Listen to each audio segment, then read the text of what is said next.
Welcome to Lord Gizmo. Today's video is special. This man builds a homemade esports car, and he learns almost everything from the internet.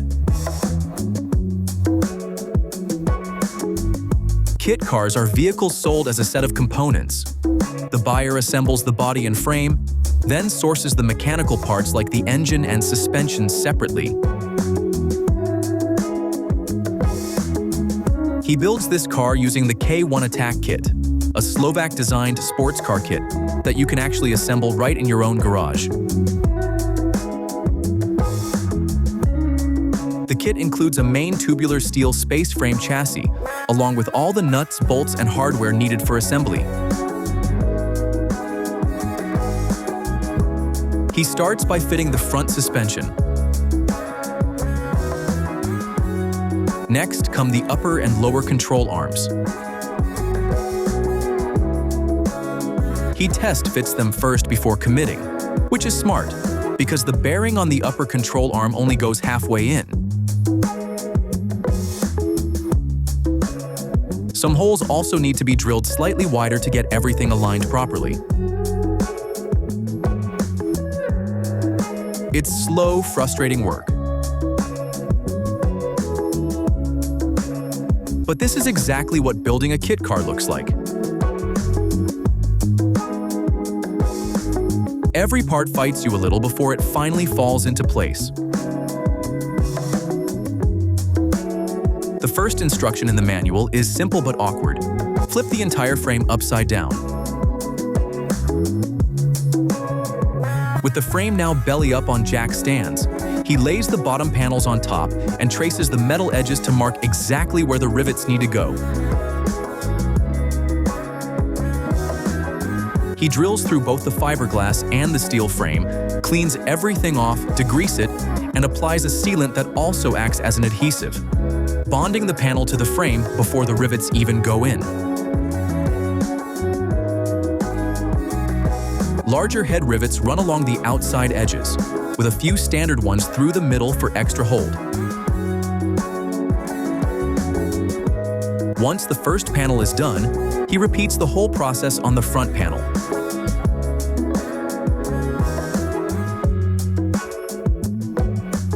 There are some pretty amazing things coming up in this video, so make sure you stick around.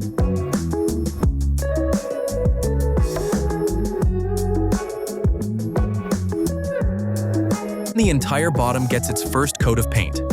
At least one more coat still to go, but the structural backbone of this car is now locked in place.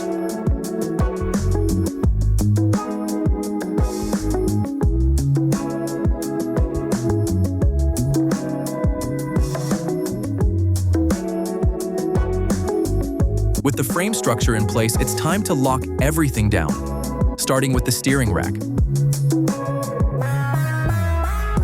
He threads in the bolts, applies thread locker, and tightens them up.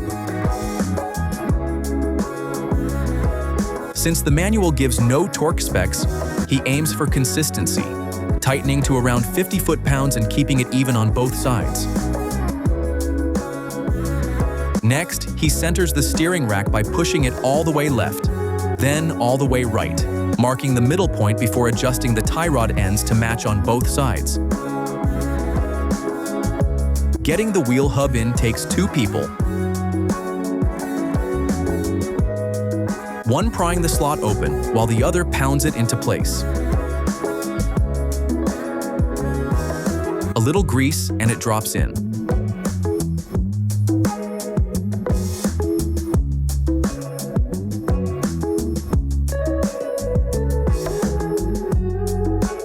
On the driver's side, he connects the upper and lower control arms and the tie rod, adjusting everything by eye to get it as level and centered as possible. Jam nuts go on to lock the adjustments in place. Now it's time for the interior panels, and the first one needs two holes cut into it before it goes anywhere near the car. One for the steering rack, one for the brake booster. He test fits it first, paints it black, then drills the rivet holes, runs sealant along the seams, and rivets it into place.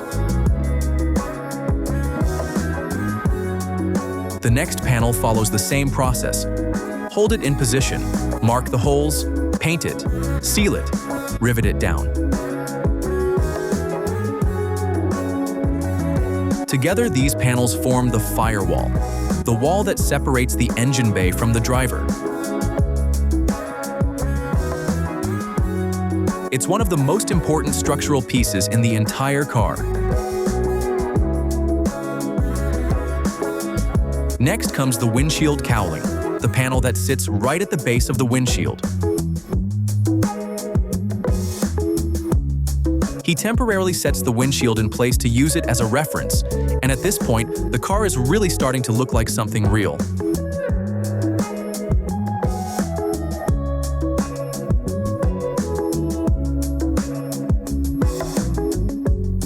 The fender liners go in next, pushed up just until they touch the bottom edge of the windshield. Then the fenders themselves go on, lined up to match.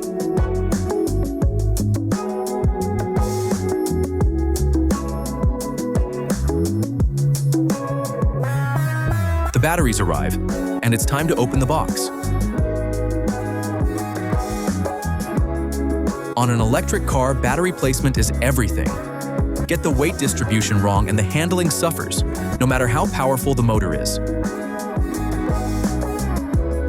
The high voltage box is where things get serious. 2 battery packs running in parallel, a safety switch, a positive and negative contactor, a pre-charge resistor. Every component has a job, and the order they connect in matters. He starts with the wiring. The Tesla motor inverter plug has nearly 20 wires, each going to a specific pin. Gas pedal, brake switch, encoder, drive controller. Every connection has a job.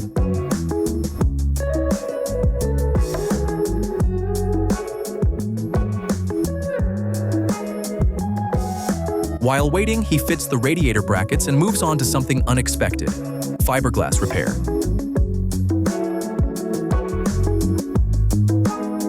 The wheel wells have cracks, and rather than ignore them, he uses this as a learning opportunity. He cuts out the damaged sections, lays down fiberglass mat, soaks it in resin, and lets it cure overnight. First attempt, he uses a brush. Too much resin gets wasted.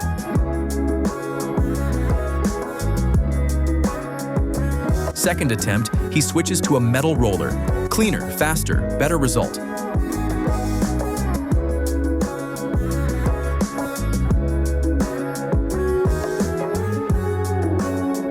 The cracks are gone, and the wiring is almost done.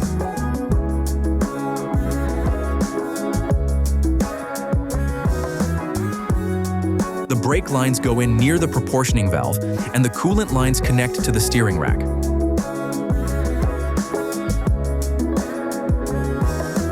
Every fluid system on this car needs to be sealed and secure before anything else moves forward. Then comes a major milestone. Both battery packs are connected together for the first time.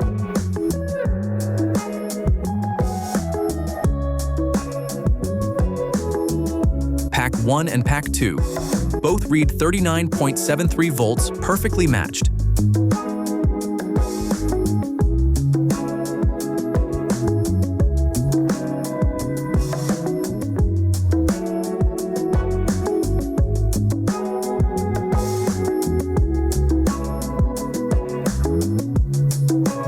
Every wire needs a home before the fiberglass panels go on and cover everything up permanently.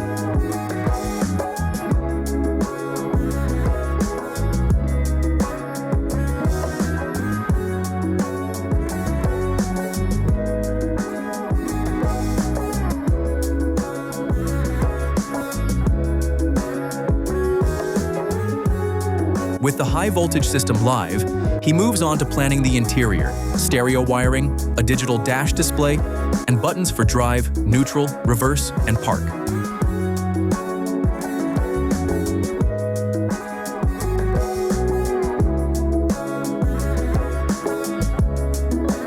He also test-fits a set of aftermarket headlights that happen to match the shape of the original housings almost perfectly.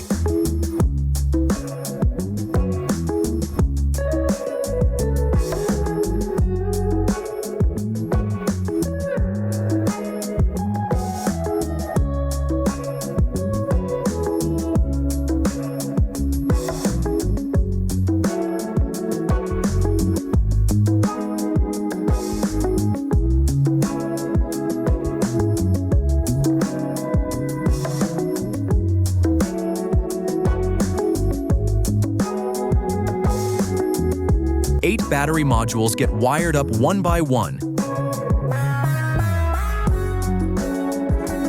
each one needing its own monitoring wires to track individual cell voltages and temperatures. The battery management system handles up to 40 temperature readings, and with 4 thermostats per module, every cell stays monitored at all times. The front battery box goes together with spacers fabricated from scrap metal, clean, practical, and custom fit to the car. The accelerator pedal also gets a spacer to bring it forward to the right position, matching the feel of a standard car.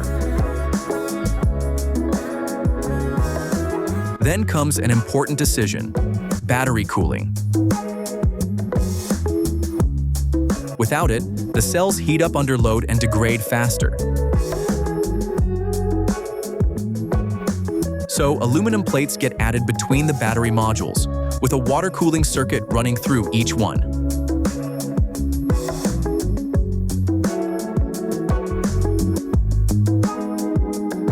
The front pack gets 4 individual cooling circuits,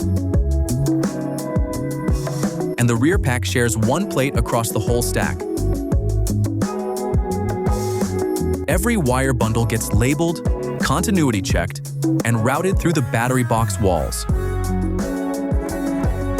Separate holes for power cables, monitoring wires, and coolant lines, keeping everything organized and accessible.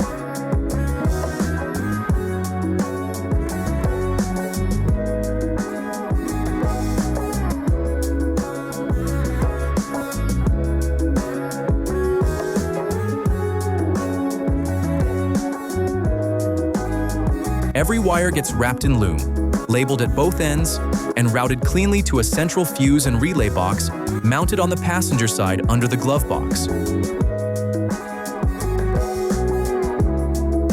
Headlights, turn signals, brights, horns. Every circuit gets its own fuse and relay, keeping high current and low current completely separate. The taillights are LED units with brake, park, and turn signal all built in.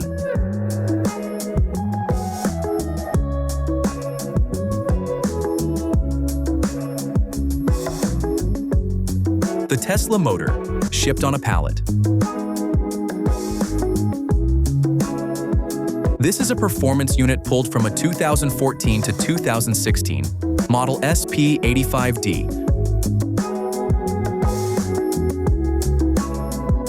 Rated at 475 kilowatts, that's 610 horsepower.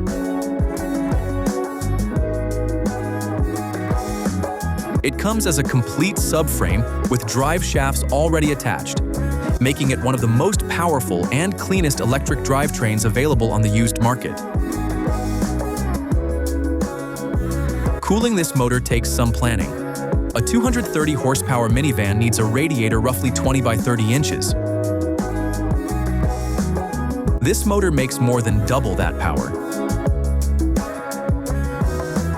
But electric motors are 3 to 4 times more efficient than combustion engines, so the cooling demand is actually much lower.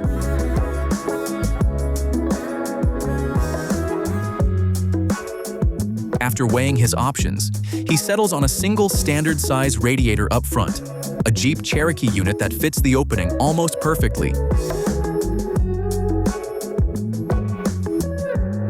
Getting the motor into position takes a floor jack and a careful eye. 4 mounting points need to connect to the frame, and those connections have to handle every ounce of acceleration, braking force, and lateral load this car will ever produce. With the motor still waiting on suspension components, the focus stays on electrical and cooling.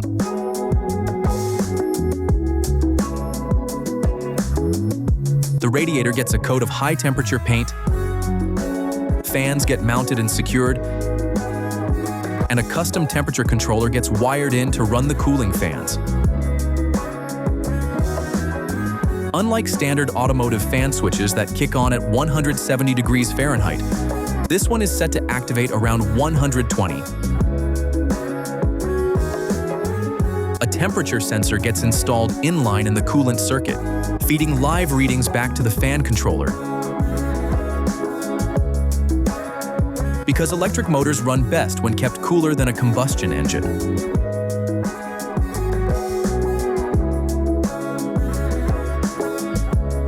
Getting the controller calibrated takes a few attempts, but at 43 degrees Celsius the fans spin up exactly on cue.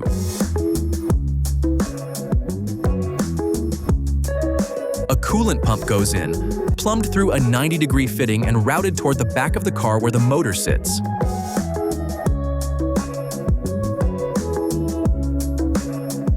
All the wiring gets loomed up and routed through the firewall in one clean bundle.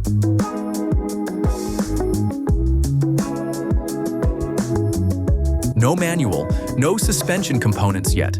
Just a builder who keeps moving forward on everything he can control while waiting on parts.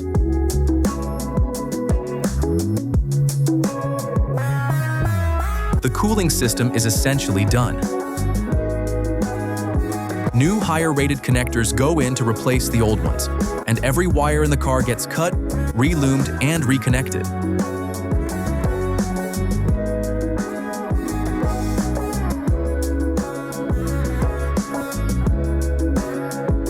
Once the pins get flipped to the right positions, everything comes back to life.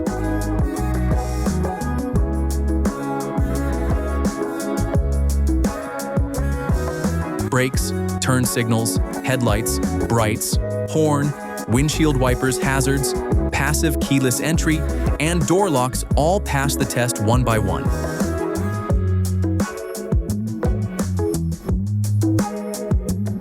A full systems check with everything working is a genuinely satisfying moment on a build this complex.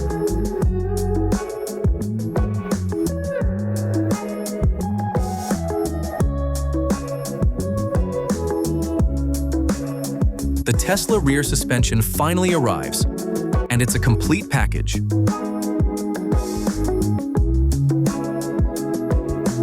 Everything needed to get the rear end sorted in one shipment.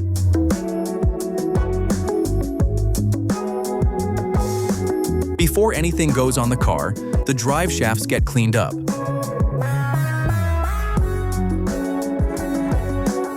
Surface rust comes off with aluminum foil and vinegar, a simple trick that works surprisingly well. Fresh paint goes on the ends. New axle clips snap into place and the shafts are ready to install.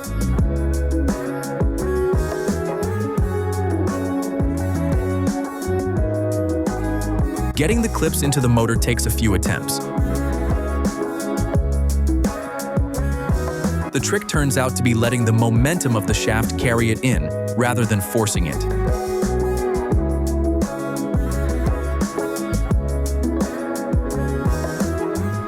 The rear suspension goes on for a test fit. Lower control arms, upper control arms, rotors, and calipers all mount up with far less fighting than the front suspension required.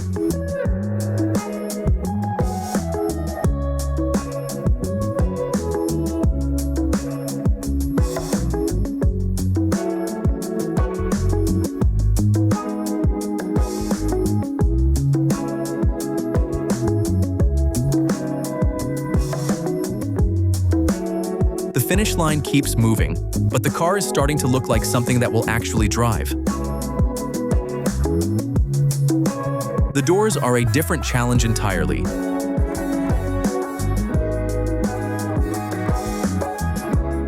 Each one hinges vertically, swinging up instead of out.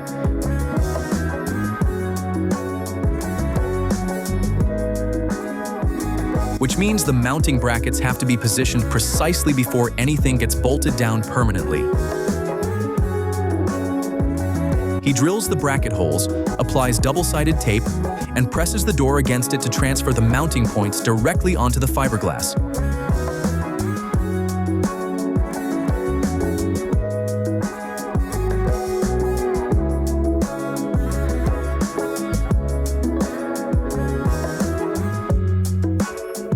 It's a clever method, but the fiberglass turns out to have a hidden steel bracket inside, which means the bolts need to be upsized and tapped directly into the metal rather than using nuts behind the panel. Gas struts will eventually go between the hinge and the door to help lift the weight and control the closing speed. The front brakes are brand new Brembos. The rear calipers come off the Tesla, used and a completely different color. Before the brakes get bled, everything needs to match. Each caliper gets fully disassembled. Brake pads, retaining pins, spring clips, and bleeder valves all come out.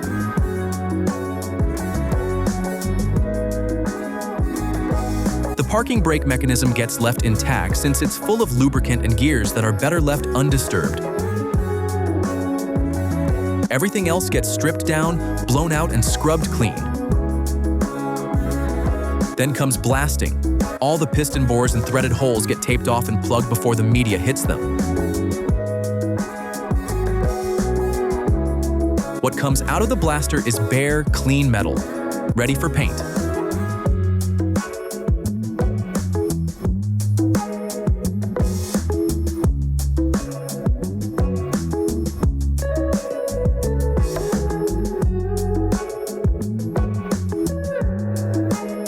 Two light coats of primer go on first, followed by the color coats, then decals, then clear coat.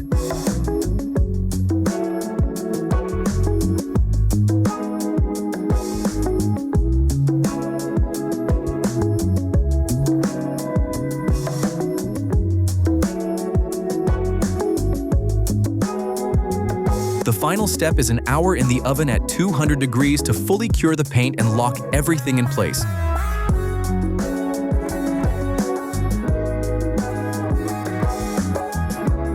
Coming out of the oven, all 4 calipers look factory fresh, matched, clean, and sharp. Now, he's installing a quick-release hub adapter on the steering wheel. This will allow the steering wheel to be removed and reattached quickly with a simple push and twist mechanism. It also routes the horn wiring through the hub, so the horn still works even with the quick release in place. Then the rear wheels go on, 19-inch forged wheels, center caps on, mounted and torqued.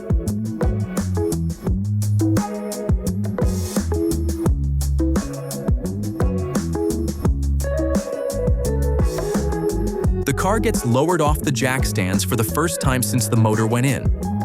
It settles onto its suspension level, steady, and with just enough clearance in the wheel wells.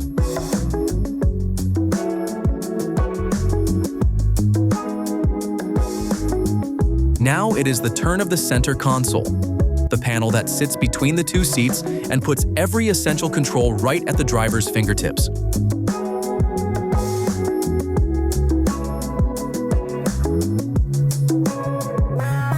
The original fiberglass console has cutouts for gauges he does not need, so the whole thing gets ground back, fiberglassed over, filled, and sanded smooth.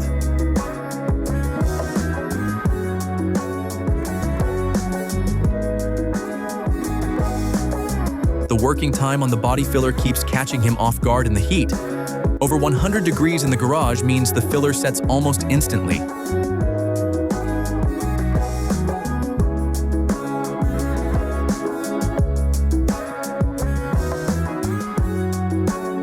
After 3 attempts, he figures out the right technique. Spread it fast, spread it even, and sand quickly.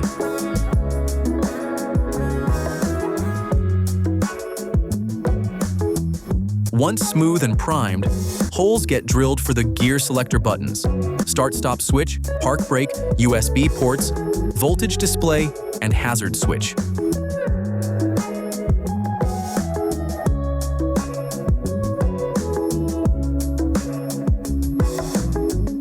Mocked up together, the console is starting to look like a proper cockpit.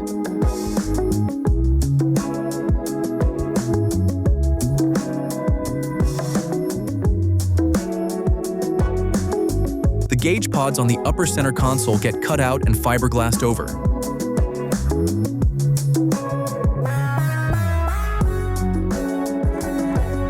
Unnecessary on an electric car where most monitoring happens through the controller. The result is a clean, flat surface ready for vinyl.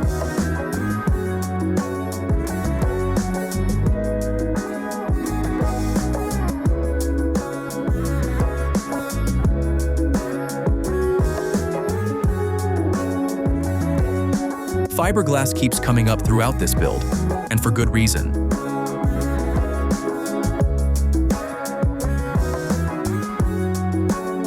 It is lightweight, strong, easy to shape, and bonds well to almost anything.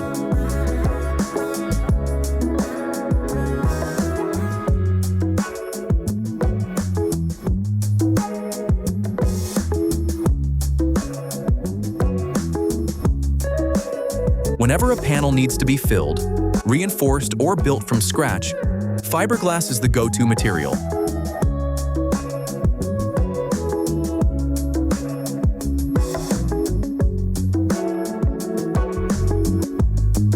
Fiberglass is actually stronger than steel.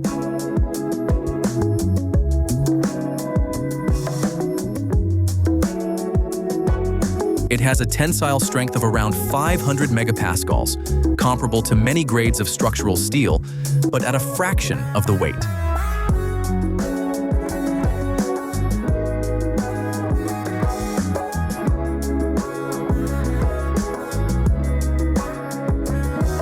The interior gets a two-tone treatment: black for the lower panels and door exteriors, gray for the center console and door interiors.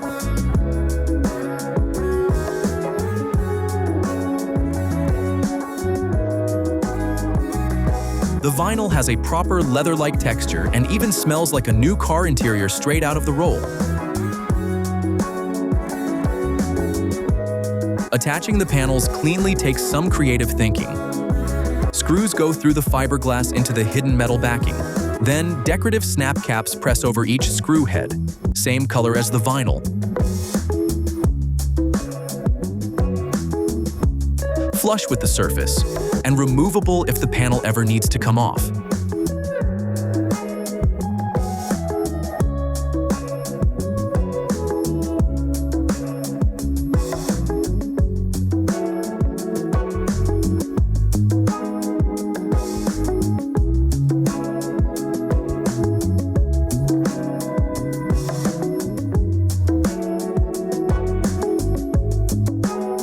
Wrapping the panels teaches him fast that sharp corners are the enemy.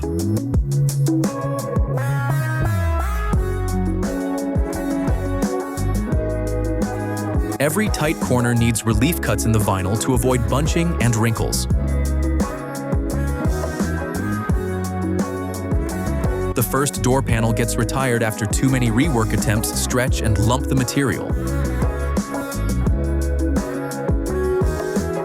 But it becomes a perfect template for the second attempt, which goes on cleanly.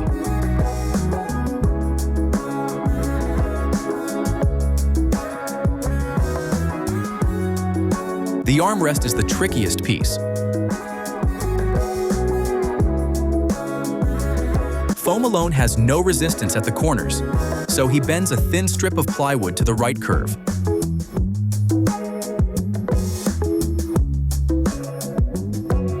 Clamps it overnight to hold the shape, wraps the foam over it, and stretches the vinyl around the whole thing.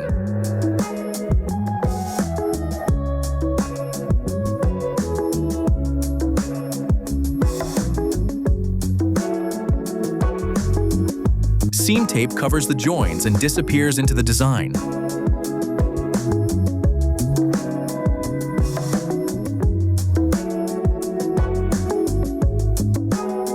The interior is starting to look like something that belongs in a real car.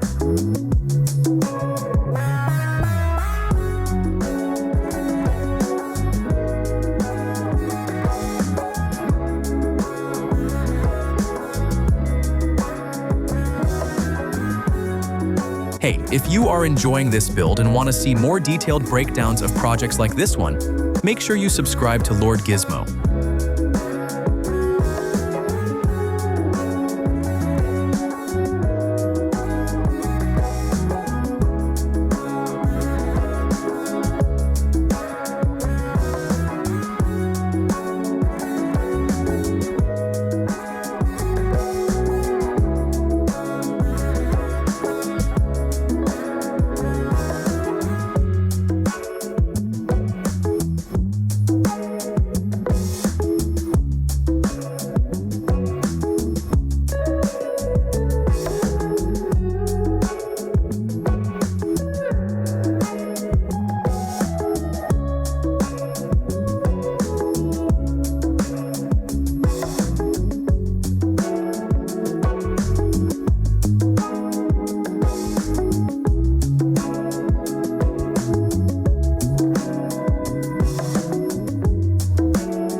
Then comes the hood panel, his first attempt at making a fiberglass shape completely from scratch.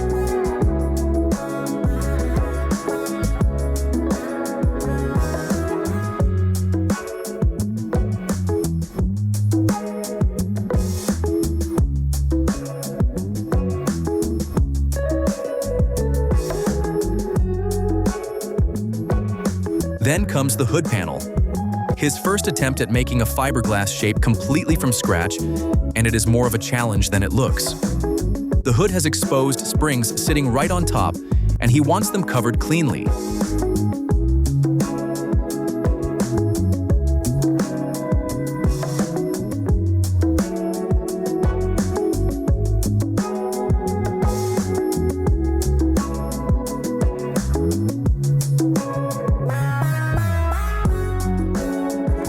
To get the shape right according to the dimensions, he tapes out the outline directly on the hood, builds up a bead around the edges to create a raised lip.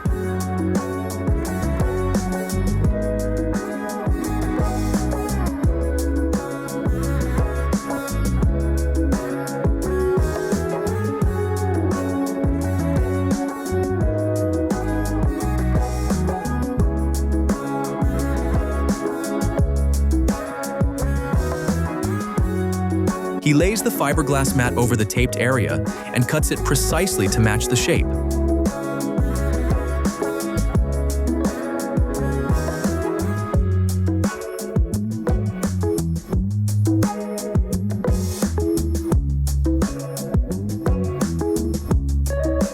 Then, resin goes on, worked carefully into the mat to make sure every section sits flush against the hood with no air pockets or lifted edges.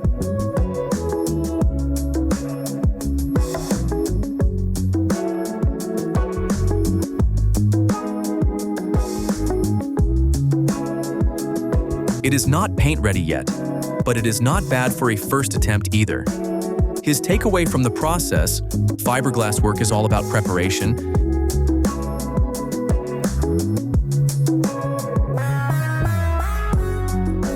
Get the resin ratios wrong and it either won't set or sets too fast.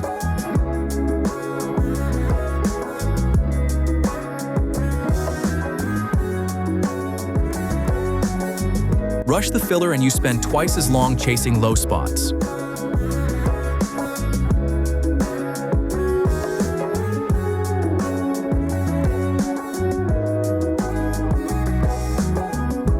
Work in small batches, pace yourself, and accept that the first panel is always the learning curve.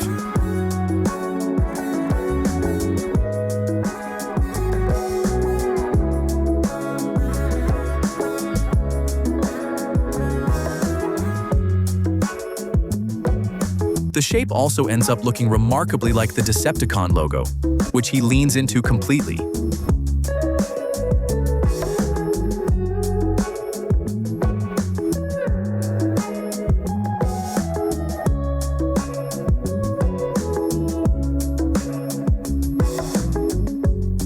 The rear fiberglass shell is the large body panel that covers the entire back section of the car.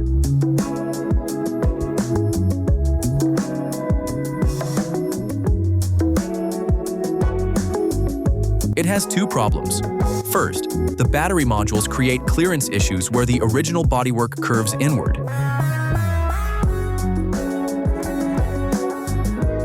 Second, the Tesla motor is wider than the kit was designed for, meaning the rear fenders need to be flared out by 2 to 4 inches per side to clear the wheels.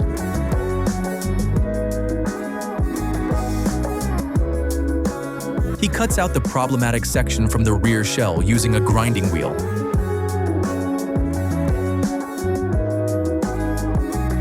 He now builds a replacement panel from scratch, shaped to clear the battery modules and wide enough to accommodate the Tesla motor's extra width.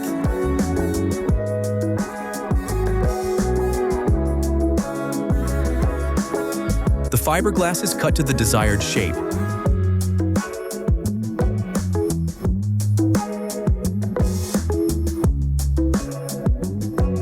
Then is soaked it in resin to bond and solidify it.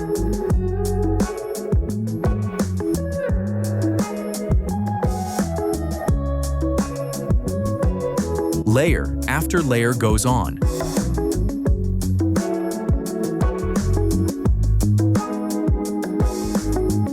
Each one adding strength and thickness until the panel is solid enough to hold its shape permanently.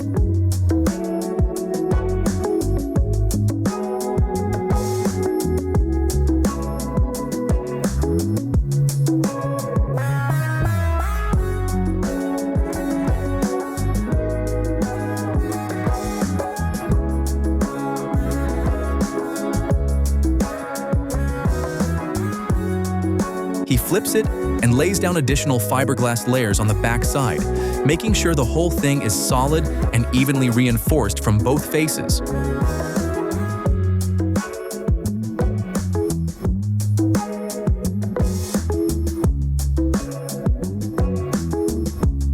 Fiberglass has been used in automotive manufacturing for decades precisely because it is lightweight, rigid, and resistant to corrosion.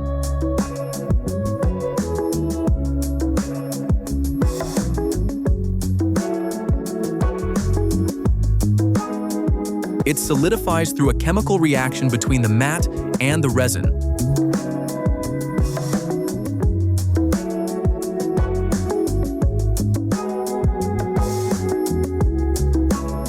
Once mixed and applied, the resin hardens and locks the fiberglass strands into a rigid structure.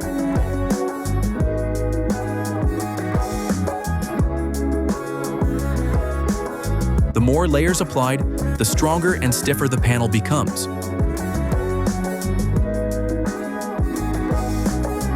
Once the fiberglass cures, he trims the excess edges using an oscillating tool, which cuts through fiberglass cleanly without cracking or splintering it the way a saw or grinder would.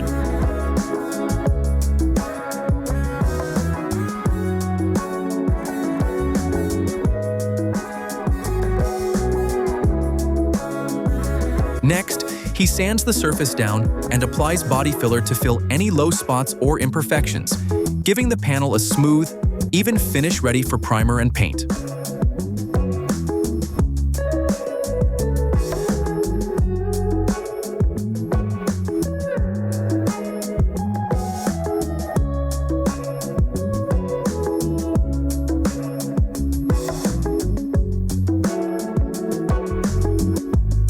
After a coat of primer, he fits the new panel back into the rear shell, and it drops right into place.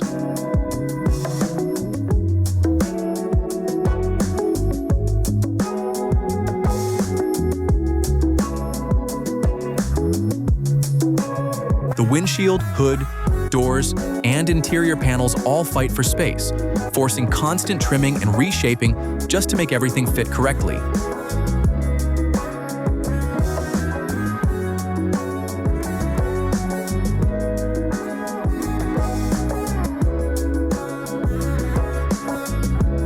Once everything is loosely assembled, the car finally goes out for another slow test drive.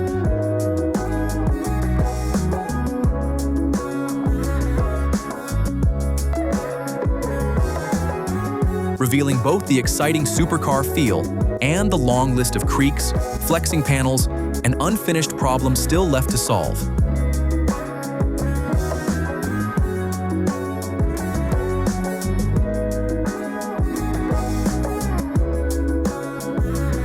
This project is finally reaching the stage where the handmade body starts feeling like a real car instead of a garage experiment.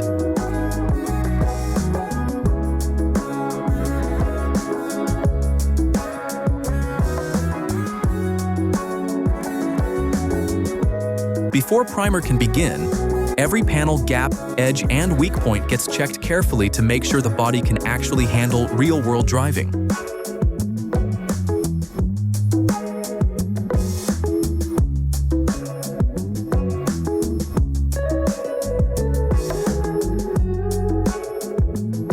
Some areas crack or chip under pressure, so custom reinforcements and fiberglass repairs are added to strengthen the structure.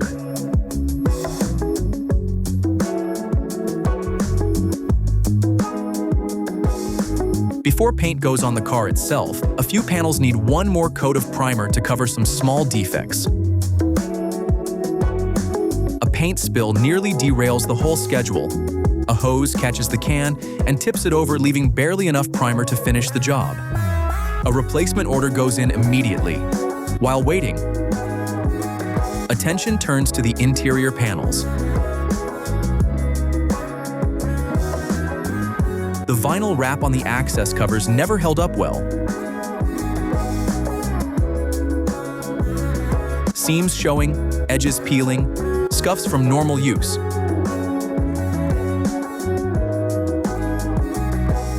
So he strips them back, sands them to 150 grit, and shoots them with truck bed liner instead.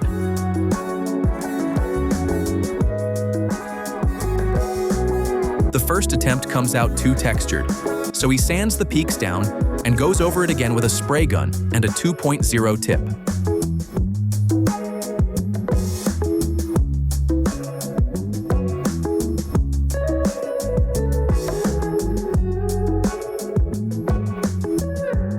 The result is a shallow, even texture that looks exactly like a proper car interior. As he puts it, a happy little accident. The seats get the same treatment.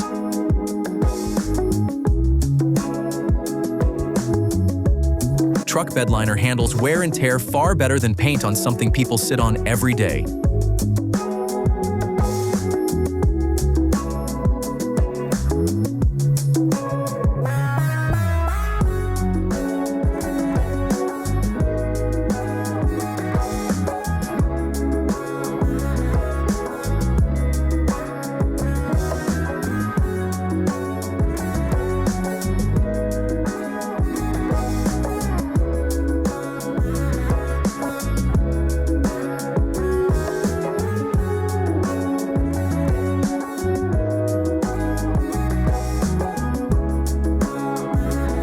This blue is going to make this car absolutely stunning.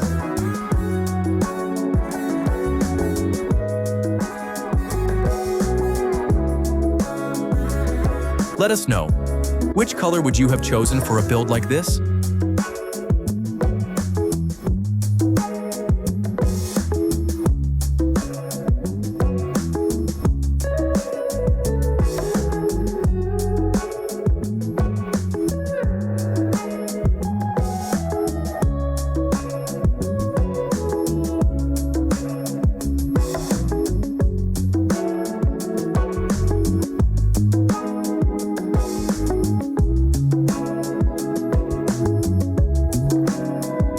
With the interior panels done, the car goes up on jack stands, high enough to spray the underside cleanly, and gets fully masked.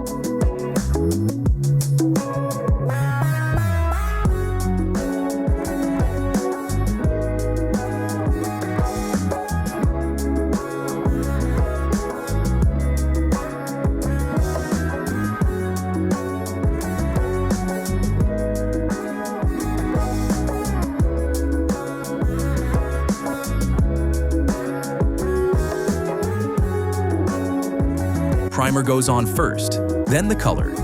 Blue, bold, deep, and sharp in the sunlight.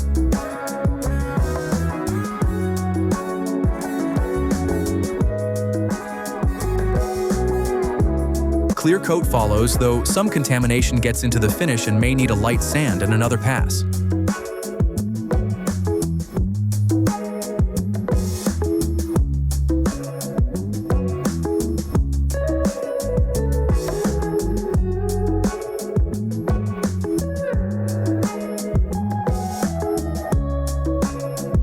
The windshield is back in, the car is assembled, and it is heading to Sonoma Raceway in the morning.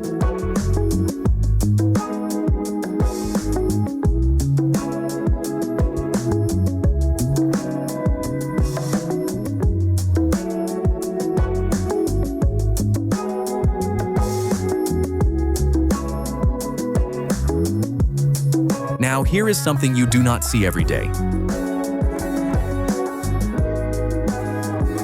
He makes a custom car emblem out of a light bulb. The light bulb serves as the mold base, giving the emblem its curved, dome-shaped form.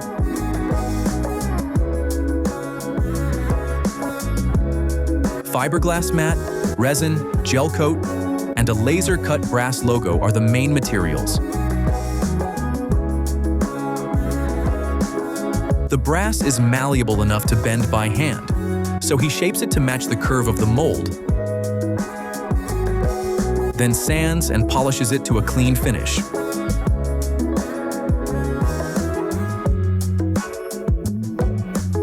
For the carbon fiber layer, he uses a vacuum bagging process,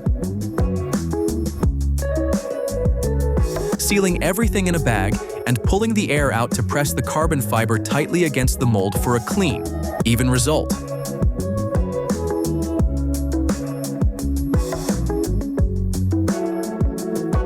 It cures for 24 hours. Once it comes out,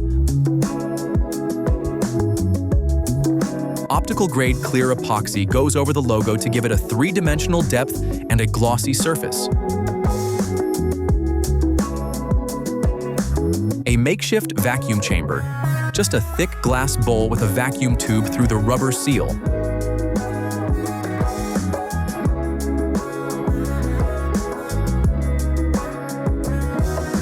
Pulls the bubbles out of the resin before it goes on, keeping it crystal clear.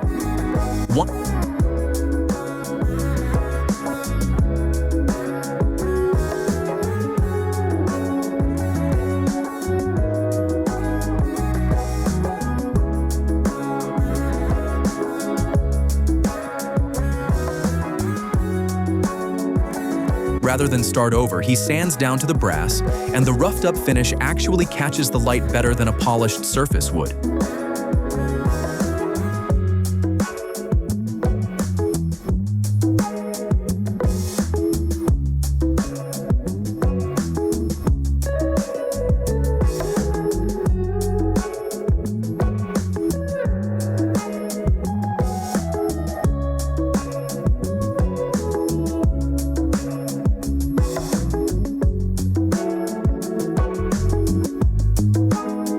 We also encourage you to check out the creator's original channel for the full build experience.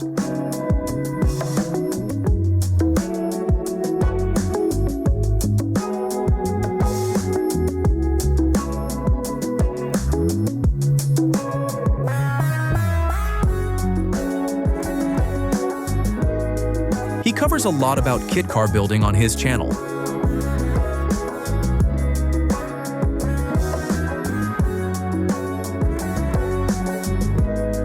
So, if this kind of project interests you, it is well worth a visit.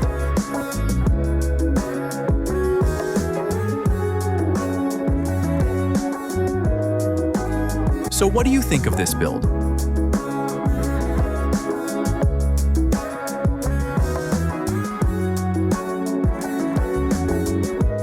Take a guess at the total cost in the comments below.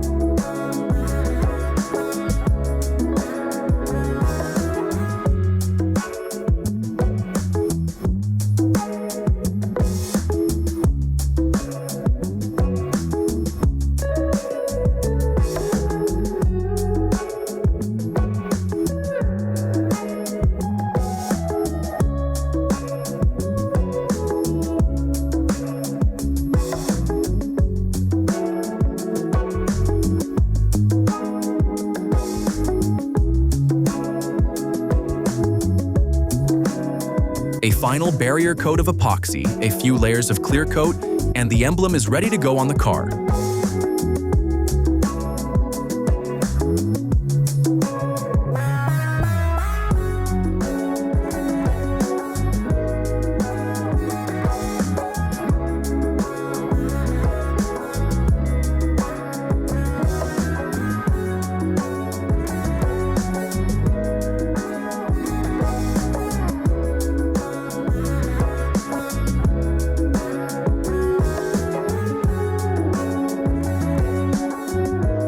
We will reveal the answer and pin it at the top of the comment section.